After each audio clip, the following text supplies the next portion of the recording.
Did the WWE just trick the mayor of Orange County, Florida to classify wrestling as an essential business during our pandemic shutdown? Oh boy, this is juicy. So let's get into this, y'all. What's up, y'all? It's John Master Lee here. While the entire nation of the United States is pretty much in lockdown right now, for a lot of the major counties across the US, only the essential businesses are allowed to stay open. And it looks like WWE wrestling is now classified as an essential business. This is completely bonkers, y'all. Look at this. And the dead man's risen. But yes, as of a couple of days ago, Mayor Jerry Demings of Orange County, Florida, has said that WWE wrestling can continue to do business in his hometown because a fake sport is essential in our lives. You see, WWE has a training facility in Florida, and right now they're using that training facility to hold these live matches that are still broadcast across the US on different television stations. It's a very weird thing to watch because there's literally no audience there. It's just the wrestlers doing their things with a bit of background commentary and a couple of camera crew guys. It's honestly cringeworthy to watch. New Day Rocks. Or Ooh Shows. Because we're not here to pander to a bunch of cheering fans. I can't even imagine that people are going like, I need this in my life right now. There are winners and there are losers. We are the greatest tag team of the 21st century. Be jealous. So what's really going on here? Let's dig into this a little deeper because once I found out what's been going on with WWE, things aren't looking so good. There's a desperation here that is making them take this route. The Dragon Sleeper and the Cesaro and Shinsuke. That's enough of that. Now, WWE has already caused a lot of controversy recently because it decided to hold its annual WrestleMania event still. Even though there was no audience there, even though all the matches were actually filmed ahead of time, and we already know wrestling's fake, so everything is predestined, but it's not a live match. Everything's scripted to a point where, quite frankly, the best matches from WrestleMania actually were the most elaborate Hollywood-style battles that were going on. And if you're a big WWE fan, you know what I'm talking about here. That Boneyard match, with Undertaker and AJ Styles, that was crazy. The Druids, where did they come from? And the John Cena Wyatt match, what was that all about? That was deep. But the ironic thing is, those two matches actually were really interesting to watch, not because the wrestling was great, but because they did some great storytelling. In fact, the rest of the matches from WrestleMania were just god-awful. They just weren't interesting to watch. And this has always been the case for the last couple of weeks when WWE continues to hold these weekly TV shows with no audience. Oh my God, it's so painful to watch. I mean, this controversy has been brewing for a while, and a number of the wrestlers are starting to feel real antsy about it too, because, well, as you can imagine, it's very difficult to wrestle someone 6 feet apart. Social distancing kind of crimps the wrestling style. I mean, I guess it is possible to wrestle someone 6 feet apart if you happen to have a really big living room and 2 joysticks and a PlayStation 4, but that's about it. Wrestling is a contact sport. I mean, rumor has it that Brock Lesnar, which is right now probably the highest paid wrestler on the roster, is definitely not happy. And this dude's been known to just kind of voice his opinion, just a very candid and gruff individual.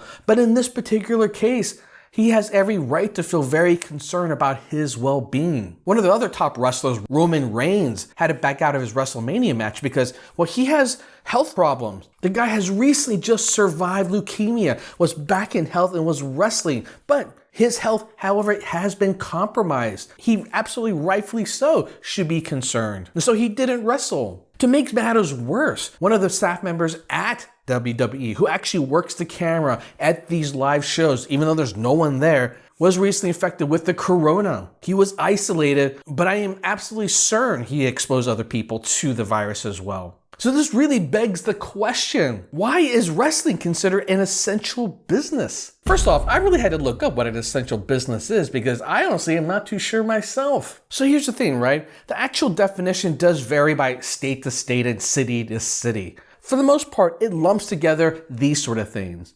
Supermarkets and grocery stores, big box stores like Walmart and Target that sells essential goods, pharmacies, convenience stores, garbage collection, healthcare operations, daycare centers, gas stations, banks, post office, pet stores, of all things, transportation. So yeah, I can see this. All right, so what are non-essential businesses? Well, for the most part, they include these things like theaters, gyms and recreation centers, salons, museums, casinos. That's the reason why Las Vegas right now is just shut down. Shopping malls, bowling alleys, and sporting and concert venues. All right. Well, clearly someone's being hoodwinked here. All right, so the governor of Florida, Ron DeSantis, had a spokesperson that said WWE is considered essential because they are critical to Florida's economy. So I guess we're looking at a very different definition of essential then, because what he's saying here is it's essential for Florida's economy, not essential for, well, the people's well-being. It's not essential for our livelihood. It's not essential for our health. So why WWE? I mean, let's take a look at how they define this, because it's really very specific. So the essential services list now includes employees at a professional sports and media production company with a national audience, including athletes, entertainers, production team, executive team, media team. Oh my God, it's pretty much everyone, right? And any others necessary to facilitate, including services supporting such production, only if the location is close to the general public. All right, so what they're saying is they can continue to have these matches as long as it's broadcast for everyone to see, but people can't see it live to, mitigate some of the spread of the corona. So I guess our government isn't completely losing its marbles here. But is the governor and the mayor of Florida being hoodwinked here? I mean, they think that somehow by holding these live events that Florida is somehow making a lot of money from this, that it's important for the Florida economy. But there are only a handful of people that run these live shows at WWE. So Florida's not benefiting from any sort of payroll tax. And since no one can watch these shows live, well, it's not from the venues that are generating income. I mean, does WWE happen to pay Florida a chunk of the money that they earn from the advertising they earn from the broadcasting of the show or the merchandising for all that swag that people buy? I don't think so. The government of Florida must be hoodwinked here, right? I mean, I'm sure they didn't cut some sort of under the table deal here, right? For individuals that is akin to some crazy WWE storyline where there's some bribery and corruption or something crazy going on there. Nah.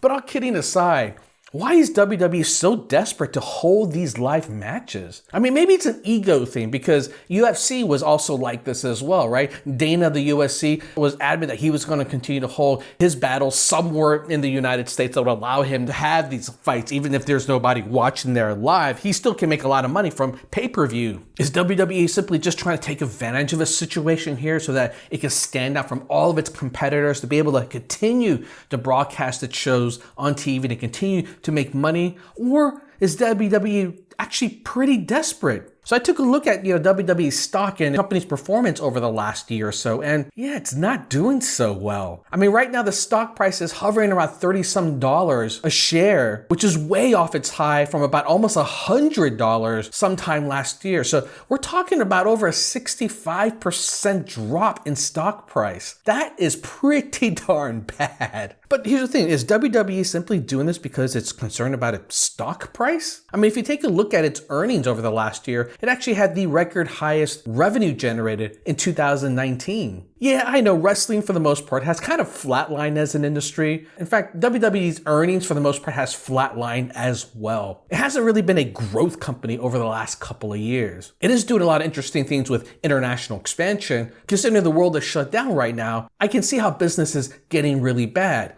But if it's been profitable for all this time, why can't WWE weather this? Or maybe it's because WWE resources happen to have been funneled towards another initiative that was only recently discovered. You see, the owner of WWE, Vince McMahon, savvy Vince McMahon, recently made a huge investment into the XFL. That's right, a new football league that was going to compete with the NFL. Now, this is not the first time Vinny here has tried something crazy like this. He's tried to get the XFL off the ground before. This latest effort, despite the fact that a lot of viewers are actually very excited by the new updated rules that was going to make the games much more exciting. You talk about bad timing of starting a new sports league right when the coronavirus hit. And because of that, Vinny had to make the hard decision of basically shutting everything down, and not just shutting it down for this interim period, but in essence, shutting it down permanently. The XFL has now declared bankruptcy. But in the bankruptcy proceeding, it was revealed it wasn't just Vince McMahon had put in a big chunk of his own cash to be able to make this thing work. It looks like WWE was actually a part owner of the XFL, despite the fact that it has publicly stated before that it had nothing to do with this other company. That's an important thing to emphasize here because there's a lot of concern from WWE shareholders that the resources from WWE, whether it's the money or the production team or the executive team, is being funneled towards this other company that was primarily owned by Vince McMahon. It looks like Vince wasn't very honest here, which probably shouldn't be too surprising. So there you go. If the XFL has gone bankrupt, and we're talking hundreds of millions of dollars here just went kaput, the latest earnings for WWE might not look good. So when you put all this together, what I see happening with WWE here is a pattern of desperation. WWE continued to hold its weekly live shows, even though there's no audience and it's awkward as hell. It continued to hold WrestleMania, even when one of its top matches was canceled, even one of its top wrestlers had grievances, and even after one of its staff members was caught with the coronavirus. WWE pushed Florida to allow them to continue to film live events by being able to call themselves an essential business. Desperation, yes. Opportunistic, yes. Questionable, oh yes. Oh yes. So there's two things here that I find really disappointing. One is that while WWE gets to continue to run its business like usual, so many small businesses, so many entrepreneurs are in essence going to shrivel up and die in the next couple of weeks because they simply cannot last that long without having customers, without being able to get back to business. Those are the people that I am absolutely concerned about, not these big mega corporations. And the second thing I'm concerned about is, why is the talented WWE roster being put to work like this when these matches are absolutely cringeworthy? They are so boring to watch. Wrestling is just one of those things that needs the spectacle. It needs a huge audience. It needs people there live to watch. And without that, it just makes it look that much more fake. I could buy into the spectacle of wrestling and the storylines. And watching it now is honestly just putting such a crimp into the style of wrestling that it's turning me off for good. And I get a feeling it might be doing that to a lot of its fans. WWE, just give it a rest. All right, y'all. Let me know what y'all think. If you're a WWE fan, if you think Vinny here should continue to force his entire company and crew to continue to work through this shutdown. Are we in desperate need of something like wrestling to, pass the time? Or does this feel like some sort of bad WWE storyline? All right, y'all. Peace out.